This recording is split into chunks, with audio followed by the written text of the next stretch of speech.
நான் துவங்கின விசுவாசத்தை, நான் ஆரம்பித்த விசுவாசத்தை முடிவு பரியந்தம் நிற்பதற்கு ஆண்டவர் எனக்கு கிருபையாய் பலன் தருவார். ஹல்லேலூயா.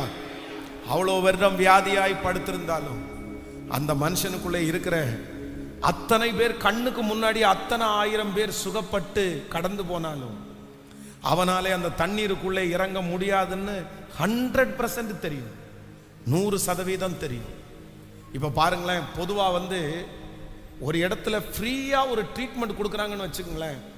ஃப்ரீயாக ஒரு ட்ரீட்மெண்ட் கொடுக்குறாங்க. அதுவும் அந்த ட்ரீட்மெண்ட் கொடுக்குற இடத்துல 100% கியூர் அப்படின்னா அந்த யார் என்ன பலவீனத்தோட வந்தாலும் காசே இல்லாமல் ஒரே ஒரு கண்ட்ரோல் மட்டும்தான் இருக்குது. அந்த குளத்துல ஃபர்ஸ்ட் கலக்கும் போது கீழே விழணும், அவ்வளோதான், அவங்களுக்கு விடுதலை அப்படின்னு ஒரு அனௌன்ஸ்மெண்ட் கொடுத்தாங்க. அப்படின்னு சொன்னா எந்த ஊர்ல இருந்தெல்லாம் வருவாங்கன்னு நினைக்கிறீங்க? இன்னைக்கு கோயம்புத்தூர்ல ஒரு ஹாஸ்பிட்டல் இருக்குது, கங்கா ஹாஸ்பிட்டல். இந்த கங்கா ஹாஸ்பிட்டல்ல கடந்த சில மாதங்களுக்கு முன்னாடி ஒருத்தரை பார்த்து ஜெபம் பண்றதுக்காக போகும்போது ஒரு ஏரியாவே யார் இருக்காங்க அப்படின்னு சொன்னா ஃபுல்லா வெளிநாட்டுக்காரங்க இருக்காங்க. வெளிநாட்டுக்காரங்க இங்கே ட்ரீட்மெண்ட் பண்ணுற அளவுக்கு இது என்ன ரொம்ப பெரிய ஃபேமஸ் ஆனதான்னு கேட்டால் அது ஒன்றும் இல்லை. அதே ஆப்ரேஷன் இங்கே, இந்த ஆப்ரேஷன் இங்கே 1 லட்சம் ரூபான்னா அவங்க ஊரினுடைய பணத்துக்கு அது 10 லட்சம் ரூபாய். அப்போ இங்கே அந்த ஆப்ரேஷன் இங்கே அவங்களுக்கு ரொம்ப சீப்பாக இருக்காங்க. அதனால நிறைய பேர் இங்கே தங்கி ஆப்ரேஷன் பண்ணிட்டு போகிறாங்க. அப்போது பெதஸ்தா குளத்தில் ஒரு நாளாவது நோயாளி இல்லாமல் இருப்பாங்களா? சொல்லுங்களேன். 1 டே ஆகுது, குறைஞ்சது ஒரு நாள் 100கணக்கான நோயாளி இருப்பாங்க.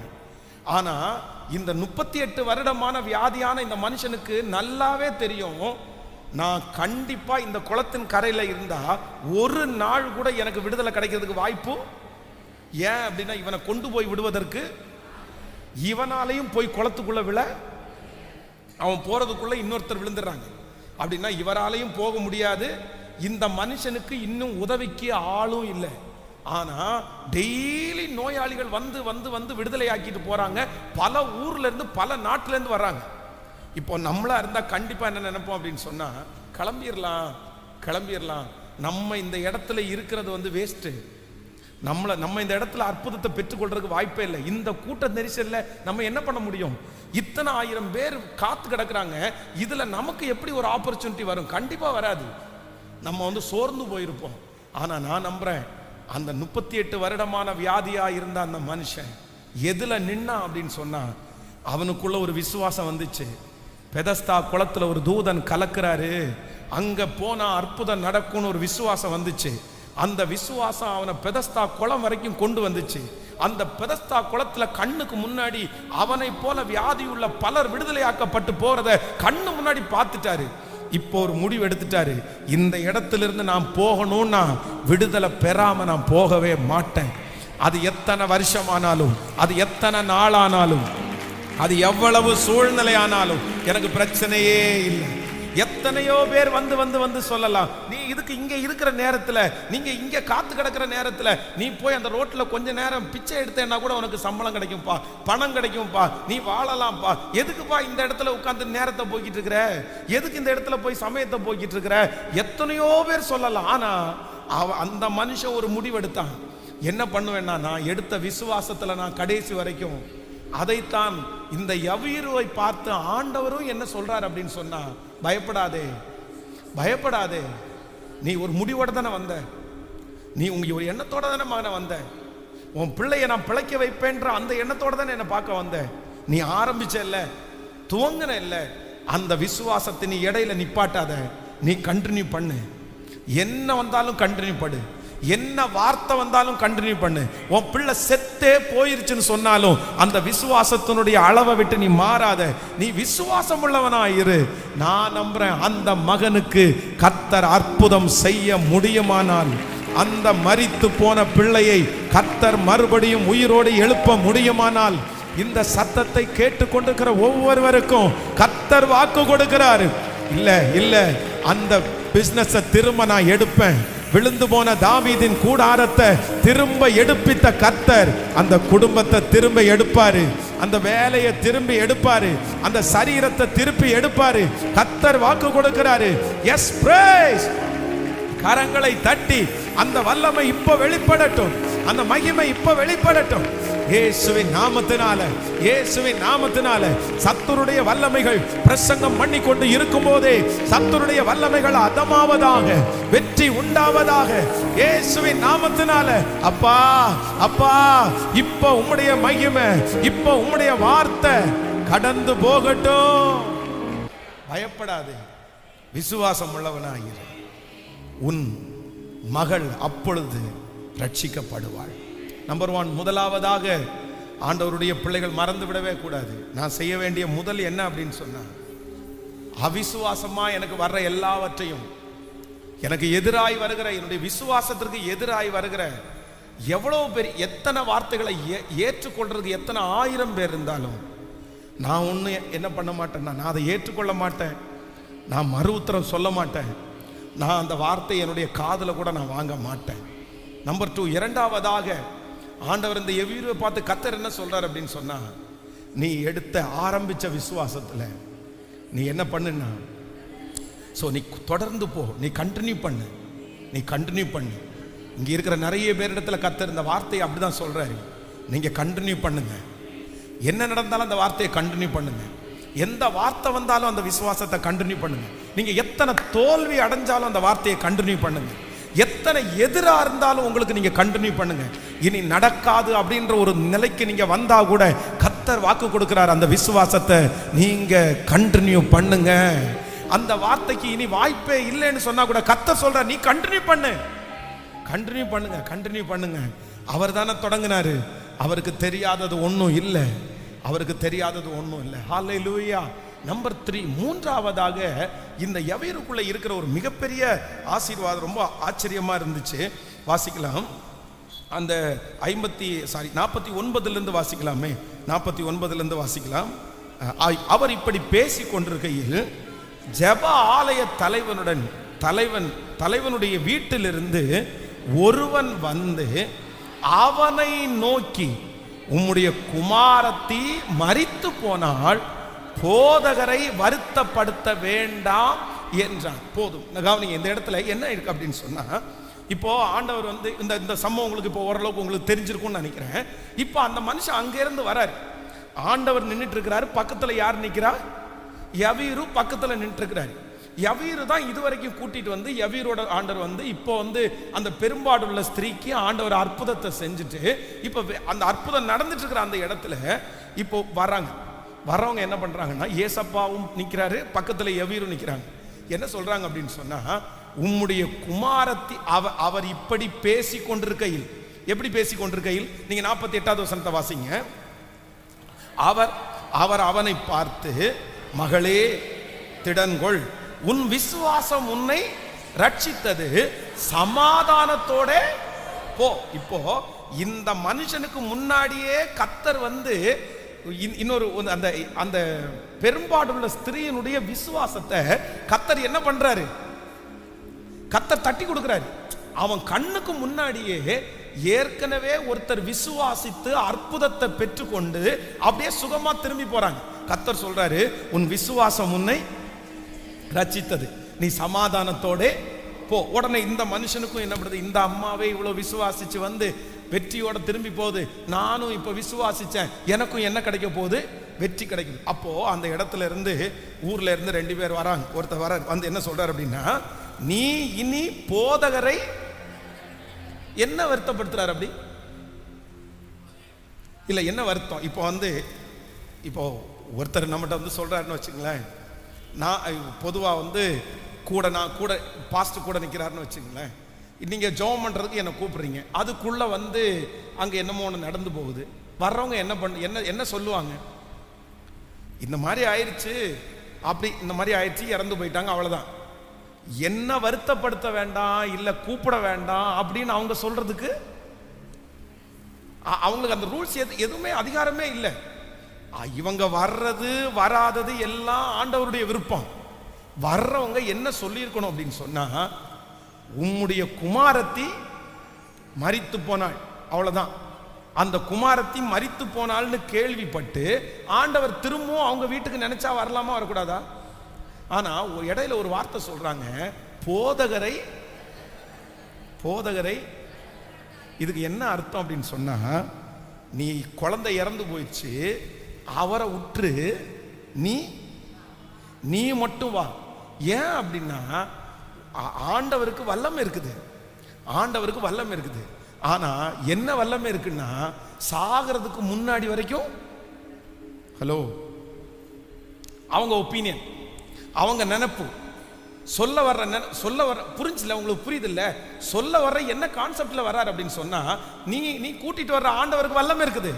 எது வரைக்கும் வல்லமை இருக்கு அப்படின்னா, அந்த பொண்ணு உயிரோடு இருக்கிற வரைக்கும் அவருக்கு சுகப்படுத்துற வல்லமை இருக்குது. ஆனா அது இப்ப என்ன ஆயிடுச்சு, அந்த புள்ள இப்ப செத்து போயிருச்சு. இனியும் அவரை கூப்பிட்டுட்டு அலைய வச்சு அவருக்கு நிறைய ஊழியம் இருக்கும், அவருக்கு நிறைய ஜெபம் இருக்கும். அவர் போட்டோம், அவரை எதுக்கு கஷ்டப்பட்டு கூட்டிட்டு வீட்டுக்குள்ள? நமக்கு இனி ஆகிற வேலை என்னமோ அதை பார்ப்போம். நான் எல்லாத்துக்கும் ட்ரம்மு மேளம் காலம் எல்லாத்துக்கும் சொல்லிட்டேன். ஒரு கூட்டம் மற்ற இடத்துல போய் சொல்ல போச்சு. அங்க இருந்தும் சாவுக்கு நிறைய பேர் வந்துட்டாங்க. நம்ம இனி ஆக வேண்டிய காரியத்தை போதகரை இனி அப்படின்னா, இவனுடைய வாயிலிருந்தே அப்படியே கையெடுத்து கும்பிட்டு, தேங்க்ஸ் யா, நீங்க போங்க, நீங்க போங்க, நான் இனி கிளம்புறேன், போதும். இது வரைக்கும் இந்த மனுஷனுடைய வாயிலிருந்தே ஆண்டவரை நோ அப்படின்னு என்ன பண்ணணும்னா சொல்ல வைக்கணும், சொல்ல வைக்கணும். சில நேரத்தில் உங்களுடைய விசுவாச வாழ்க்கையில மூணாவது உங்களுடைய குறுக்க நிற்கிற மனிதர்கள் யார் தெரியுமா? அவங்க யாரை கொண்டு ஆண்டவரை திட்ட வைப்பாங்க தெரியுமா? யாரை கொண்டு ஆண்டவரை தூசிக்க வைப்பாங்க தெரியுமா? உங்களை கொண்டே. யார் நீங்க விசுவாசிச்சீர்களோ, யார் ஆண்டவரை நீங்க நம்பினீர்களோ, சிலர் பேசுகிற வார்த்தையை பார்த்த உடனே நம்ம என்ன சொல்லும் தெரியுமா? ஏன் ஆண்டவரை நீ இப்படி பண்ணிட்டு இருக்கிறீங்க? எதுக்கு ஆண்டவரை இப்படி நீங்க பண்ணிட்டு இருக்கிறீங்க? இது உங்களுக்கு நியாயமா இருக்குதா? நீங்க இப்படி பண்ணலாமா? நீ கடவுளும் வேண்டாம், ஒன்றும் வேண்டாம், ஆண்டவர் வேண்டாம், ஒன்றும் வேண்டாம், ஜபமும் வேண்டாம், ஒன்றும் வேண்டாம், நான் இனி ஜபம் பண்ண மாட்டேன், நான் இனி பைபிள் வாசிக்க மாட்டேன், நான் இனி சர்ச்சுக்கு போக மாட்டேன், நான் இனி எதையுமே பண்ண மாட்டேன். நீர் இப்படி என்ன கைவிடலாமா? அவங்களுக்கு முன்னாடி நான் இப்படி வெட்கப்பட்டு போனேனே, அவங்க எல்லாம் என்ன பேச்சு பேசுறாங்க பாருங்க.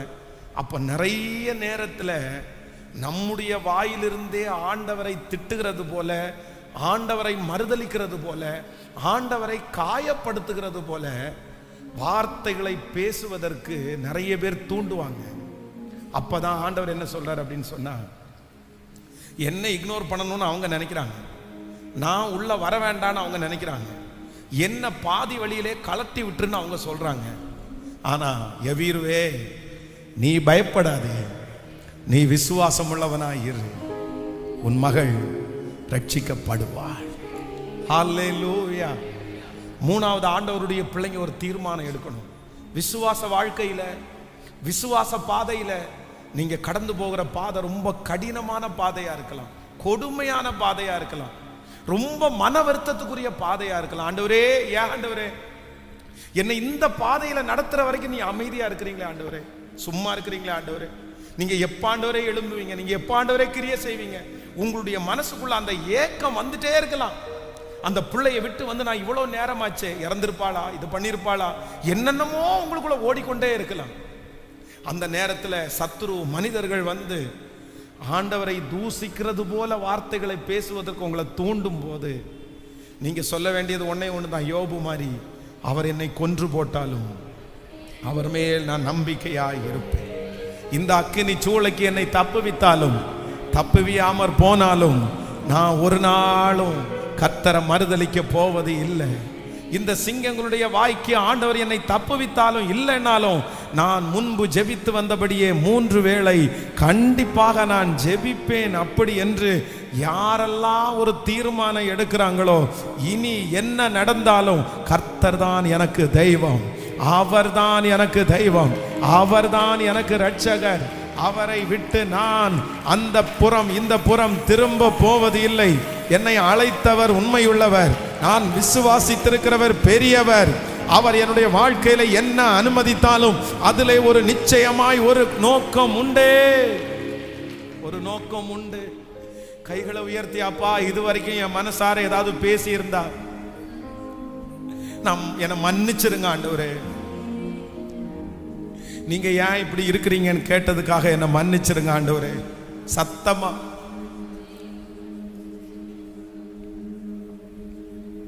என்னை மன்னிச்சிருங்க ஆண்டவரே, என்னை மன்னிச்சிருங்க ஆண்டவரே, என்னை மன்னிச்சிருங்க ஆண்டவரே. ஹல்லேலூயா. பிசாசு உங்களை தூசிக்க வைக்கணும்னு முயற்சி எடுக்கிறான். நீங்க எப்படியாவது ஆண்டவரை தூசிக்கணும்னு பிசாசு முயற்சி எடுக்கிறான். ஆனா நீங்க ஒரு ஒரு வைராக்கியத்தோட கைகளை உயர்த்தி ஒரு வார்த்தை ஏசப்பாட்ட சொல்லுங்க. இல்ல ஆண்டவரே, நீர் என்னை கொன்று போட்டாலும் உங்க மேல நான் நம்பிக்கையா நான் இருப்பேன். நீங்க சொல்லுங்க, மனதார சொல்லுங்க, ஏசப்பாட்ட சொல்லுங்க. நீர் எங்களை விடுவிச்சாலும் விடுவிக்காம போனாலும், இந்த காரியம் நடந்தாலும் நடக்கட்டாலும், நீர் தான் எங்களுக்கு தேவன். இந்த 100 நாள் ஜெபத்துல அற்புதத்திற்காக மட்டும் இல்ல ஆண்டவரே, உங்களோட சேருவதற்காகவும் தான் வந்திருக்கிறோம். நாங்க மாறுறதற்காக தான் வந்திருக்கிறோம்.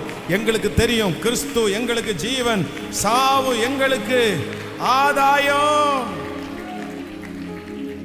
ஹல்லேலூயா, ஹல்லேலூயா, ஆமென். கர்த்தர் வந்து பிசாசிட்ட பார்த்து கேட்கிறாரு. என்ன கேட்கிறாருன்னா, என் தாசனாகிய யோபுவின் மேல் நீ கவனம் வைத்தாயோ? உத்தமனும் சன்மார்க்கனும் தேவனுக்கு பயந்து பொல்லாப்புக்கு விலகிறவனும் அவனை போல ஒருத்தனும். ஆனா பிசாசு வச்சேன், நான் கண்ணு வச்சேன், நான் அவனை பார்த்தேன். ஆனா நான் பார்த்தா அவனை சுத்தி யாரு பாதுகாப்பு கொடுத்திருக்கா? அவனை சுத்தி நீங்க பாதுகாப்பு கொடுத்துருக்கீங்க. இப்ப நான் உங்களோட ஒரு சவால் விடுறேன். என்ன சவால் அப்படின்னு சொன்னா, அவனுக்கு கொடுத்திருக்கிற பாதுகாப்பை மட்டும் எடுத்துருங்க. அவன் உங்களை தூசிக்கிறானோ இல்லையா அப்படின்றத நீங்க யோபின் புஸ்தகம் 1ஆம் அதிகாரத்தினுடைய 11வது வசனத்தை வாசிக்கும் போது, ஆனாலும் உம்முடைய கையை நீட்டி அவனுக்கு உண்டானவைகளை எல்லாம் தொடுவீரானால், அப்பொழுது அவன் உமக்கு முகத்திற்கு எதிரே உம்மை தூசிக்கிறானோ பாரும் என்றான். பிரதர், சிஸ்டர், கவனிங்க. இங்க பிசாசனுடைய டார்கெட் என்ன தெரியுமா? இங்க பிசாசனுடைய டார்கெட் வந்து யோபு ஒன்றும் இல்லாம ஆக்கணும்னு கிடையாது. அவன் வந்து சொத்தோட இருக்கிறான், பணத்தோட இருக்கிறான், நல்ல ஃபேமிலியோட சந்தோஷமா இருக்கிறான்.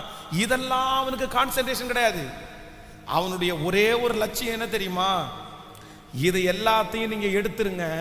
அவன் உங்களை என்ன பண்ணுவான்? எனக்கு ஒன்று மட்டும்தான் வேணும், எனக்கு ஒன்று மட்டும்தான் டார்கெட்டு. இதை எல்லாம் எடுத்தா அவன் உங்களை என்ன பண்ணுவான்?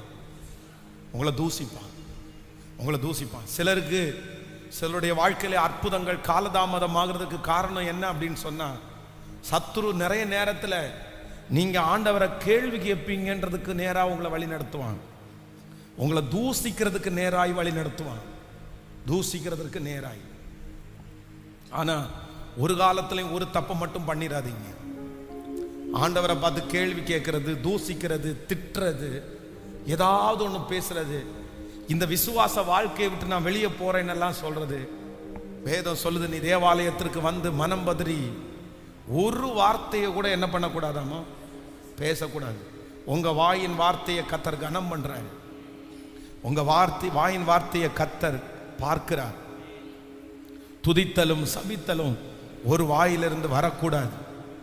இந்த வாயிலிருந்தே ஆண்டவரை துதிச்சுட்டு ஒன்று நடக்காத உடனே, காலதாமதமான உடனே கர்த்தரை பிடிச்சி திட்டுறது, இதெல்லாம் இருக்கக்கூடாது. கர்த்தர் கேட்கிறார், கர்த்தர் கேட்கிறார், கர்த்தர் வருத்தப்படுறாரு. ஹல்லேலூயா. ஆண்டவர் நம்பர் 3, மூன்றாவது இந்த இடத்துல இந்த யவீரு எடுத்த ஒரு பெரிய தீர்மானம் என்ன அப்படின்னு சொன்னாங்க, இல்லப்பா நான் ஏசப்பாவை வர வேண்டான்னு நான் சொல்ல மாட்டேன், நான் சொல்ல மாட்டேன், நான் போதும் ஆண்டவரே அப்படின்னு சொல்ல மாட்டேன், நான் கிளம்புறேன் ஆண்டவரே அப்படின்னு சொல்ல மாட்டேன். ஆனா ஆண்டவரே என் கூட வருவார். அங்க வந்த உடனே என்ன நடக்குது அப்படின்னு சொன்னா, நீங்க 3 சுவிசேஷத்திலையும் பார்த்தீங்க, சுவிசேஷத்துல பார்த்தீங்க அப்படின்னா வித்தியாசமா எழுதப்பட்டிருக்கும். ஒண்ணுல அவங்கள வெளியே அனுப்புனாங்கன்னு சொல்லப்பட்டிருக்கும், இன்னொன்னுல அவங்கள துரத்துனார்னு எழுதப்பட்டிருக்கும். ஏன்னா அங்க இருக்கிறவங்க அத்தனை பேரும் எதைத்தான் எதிர்பார்த்தாங்கன்னா, இது என்ன பண்ணாது, பொழைக்காது, இந்த புள்ள பொழைக்காது. இந்த மனுஷன் வழியிலிருந்து வீட்டுக்கு போறதுக்குள்ள அந்த குழந்தை செத்து போச்சுன்னு சொல்லி அடக்கம் பண்றவங்க வந்துட்டாங்க, பேண்ட் மேல வாசிக்கிறவங்க வந்துட்டாங்க, எல்லாரும் சாமியானா போட்டாச்சு, சேர் வந்தாச்சு, டீ ஊத்தி கொடுத்தாச்சு. அப்ப எந்த அளவுக்கு ப்ரிப்பரேஷனா இருந்திருப்பாங்க பாருங்களேன். அவனை சுற்றி இருந்த ஒருத்தருக்கு கூட என்ன இல்லை, விசுவாசமே இல்லை. எல்லாருடைய பார்வையும் இது இவனுக்கு சரியாகாது, இந்த பிள்ளை பிழைக்காது. நான் நம்புறேன் இந்த சத்தத்தை கேட்கிற யாரோ ஒருத்தரிடத்துல கர்த்தர் தீர்க்க தரிசனமா பேசலாம். உங்களை சுற்றி இருக்கிறவங்க அத்தனை பேர், நான் உங்களுக்காக ஜெபம் பண்றேன் பிரதர், நான் உங்களுக்காக ஜெபம் பண்றேன் சிஸ்டர், ஒன்னும் பண்ணாது பிரதர், ஒன்னும் பண்ணாது சிஸ்டர், ஐயோ எதுவும் நான் உனக்கு விடுதலை கிடைக்கும் அப்படின்னு வெளி தோற்றத்துக்கு உங்கள்கிட்ட நிறைய பேர் பேசினாலும், உங்களை என்கரேஜ் பண்ணி பேசினாலும், நீங்க திரும்ப எழும்புவீங்க பிரதர், அந்த பிசினஸ் உங்களுக்கு வரும் பிரதர், இந்த கடன் நீங்க சரி பண்ணிடுவீங்க பிரதர், இந்த குழந்தை பாக்கியம் உங்களுக்கு கிடைக்கும் பிரதர் அப்படின்னா 1000 பேர் உங்களுக்கு முன்னாடி உங்களை தட்டி கொடுத்து உங்களுக்கு ஃபெய்த்தா வெளியில பேசினாலும், எவ்வளவு வீட்டில இருந்து கிளம்பும் போது நான் இந்த மாதிரி ஏசப்பாவை கூட்டிட்டு வரேன்னு சொல்லும் போது கண்டிப்பா 4 பேர் என்ன சொல்லியிருப்பாங்க, கண்டிப்பா 4 பேர் போங்க போங்க போங்க போய் முதல்ல அதை செய்யுங்க, அவரை கூட்டிட்டு வாங்க பார்க்கலாம், அவரையும் வச்சு ட்ரை பண்ணி பார்ப்போம், கண்டிப்பா 4. ஆனா முன்னாடி சொல்றவங்க எல்லாம் என்ன சொல்லுவாங்க அப்படின்னா, போங்க போங்க போங்கன்னு தட்டி அனுப்பி விட்டுட்டு சுத்தி இருக்கிறவங்கள்ட்ட என்ன சொல்ல தெரியுமா, என்ன இந்த இந்நேரத்துக்கு போயிட்டு இருக்கிறா, அது இன்னும் மூச்சு வாங்கிட்டு கிடக்குது, இன்னும் 2 மூச்சுல ஜீவன் போகும் போல தெரியுது, மூச்சில் இருக்கிற குழாய் எடுத்தா செத்து போயிடும், இவர் போய் இந்நேரத்தில் போய் இயேசுவை கூப்பிட போறாரு, அவர் வர்றதுக்குள்ள குழந்தை செத்து போயிடும், அந்த நேரத்தில் இவர் கடைசி நேரத்தில் இல்லாம போறாருன்னு சுத்தி இருக்கிறவங்க எல்லாம் பேசுவாங்க. உங்க கண்ணுக்கு முன்னாடி நடக்கும் பிரதர், நடக்கும் சிஸ்டர்னு பேசி சுத்தி இருக்கிற யாருக்குமே விசுவாசம் இல்லாம இருக்கலாம். இன்னைக்கு யாரோ ஒருத்தர் இடத்துல இந்த 15வது நாள் ஆண்டவர் தீர்க்க தரிசனமா பேசலாம், பாஸ்டர் நீங்க சொல்றது 100% உண்மை, எங்கிட்ட நிறைய பேர் ஜெபம் பண்றேன்னு சொல்றாங்க, எங்கிட்ட நிறைய பேர் என்கரேஜ் பண்றாங்க, ஆனா சுத்தி பேசிக்கிறாங்க இவன் எழும்ப மாட்டான். எப்படி தாவீதிடத்துல சொன்னாங்களோ, படுக்கையில கிடக்கிற அவன் இனி எழும்ப மாட்டான், இந்த இடத்துல இருந்து அவனால பண்ண முடியாது, அவன் பிள்ளையினுடைய குடும்பம் இனி ஒண்ணு சேராது, அந்த குடும்பத்துல எதுவுமே நடக்காது அப்படின்னு சுத்தி இருக்கிறவங்க நிறைய பேர் பேசிட்டே இருக்கலாம். அதற்காக அவங்க ரெடியாயிரலாம், எல்லா இடத்துக்கும் போன் பண்ணி அப்படி கூட சொல்லி இருக்கலாம். அதனாலதான் அத்தனை பேரும் உடனே கூடி வந்துட்டாங்க. இங்கிருந்து வீட்டுக்கு வர்ற அந்த டைமிங்குள்ள அத்தனை பேரும் வந்து ஒப்பாரி வைக்க ஆரம்பிச்சிட்டாங்க, கத்த ஆரம்பிச்சிட்டாங்க. ஆண்டவருக்கு பயங்கரமான கோபம் வருது, உள்ள போயிட்டா அத்தனை பேரையும் அடிச்சு துரத்திட்டார், போயா வெளியே போங்க, அத்தனை பேர் வெளியே போங்க. இப்ப அந்த பொண்ணையும் அவங்க அப்பாவையும் 3 பேரை சீடர்களை மட்டும் உள்ள விட்டுட்டு கர்த்தர் அந்த பிள்ளையினுடைய கையை பிடிச்சு கர்த்தர் அப்படியே எழுப்பி விடுறார். அந்த பிள்ளை கர்த்தர் மறுபடியும் ஜீவன் கொடுக்கிறார். ஹல்லேலூயா, ஹல்லேலூயா. நிச்சயமாய் உங்களுடைய விசுவாசத்தை கர்த்தர் கனப்படுத்த போறார். பயப்படாதே, நீ விசுவாசம் உள்ளவனா இரு, அப்பொழுது நீ நினைத்திருக்கிற காரியம் நடக்கும், அந்த காரியம் திரும்பி வரும், அந்த காரியம் திரும்ப கட்டப்படும், அந்த காரியம் அமையும், அந்த காரியத்தை வாய்க்க பண்ணுவான். கைகளை மேல உயர்த்தி, என் வாயினால எந்த வார்த்தை நான் சொல்ல மாட்டேன், உங்களை தூசிக்கிறதுக்கு நான் யாரு? லதரம் கனதோரபா லதரபௌதஹதலரமா. ஓ, யாரோ ஒருத்தர் அப்படி சொல்லியிருந்தா கூட மன்னிப்பு கேளுங்க ஆண்டவரிடத்துல, முழு பலத்தோட மன்னிப்பு கேளுங்க. கர்த்தர் இன்னைக்கு சிலர் இடத்துல கர்த்தர் தீர்க்க தரிசனமா கர்த்தர் பேசிட்டே இருக்கிறாரு, கர்த்தர் தீர்க்க தரிசனமா கர்த்தர் பேசிட்டே இருக்கிறாரு.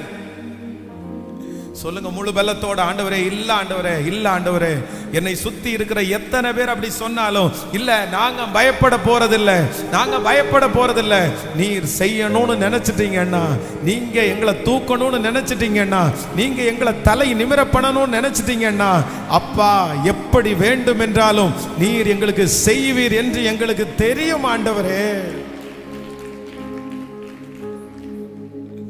ஹல்லேலூயா.